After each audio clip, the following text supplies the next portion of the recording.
Well, being married to Don was, I don't know, best thing that's ever happened to me. But he was the most caring, loving, supportive person I could ever have. He was the best. He truly was. I'm going to steal the quote from Al Roth about Don was well liked by everybody in the universe. That ain't exactly how he said it, but as soon as you met Don, he was your best friend. And he was never the kind that tooted his own horn. I mean, if you tried to tell him, you know, great job, or I mean, just brushed everything off. He excelled at making fun of himself to make other people laugh. Yeah, you're absolutely right. That he talked about how terrible a football coach he was, he made everybody laugh. That was his goal, was to make people smile.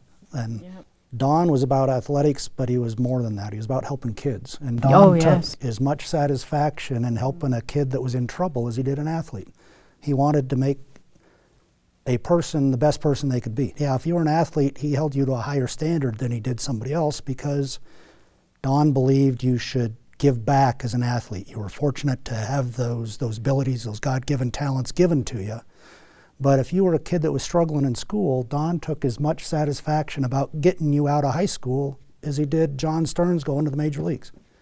That Don was probably a better mentor than he was a coach. If that's hard, I mean, that's hard to believe when he's, what, 56-5 as a football coach. Don loved kids. I don't care whose child, I don't care which child. He loved kids. I remember he'd go down, I was South Suburban, and he was teaching them to swim. And these kids loved Don, and they called him Grandpa. And I think it's just the way it made him feel. I think he related more to kids sometimes than he did to adults.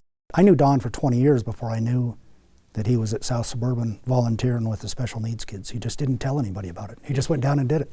You know, if you told Don he couldn't do something, that was it. He was going to do it. And he was just driven. And, you know, if Don would have been 6'5", 200 pounds, he probably would have been a pro athlete instead of a coach, and we'd be telling a different story. But if Donnie knew he was going into the Hall of Fame, if he knew I nominated him, it'd probably be the first argument we ever had in 45 years, that he would be very upset about it. So he didn't want the recognition? No. He made me the best person I could be.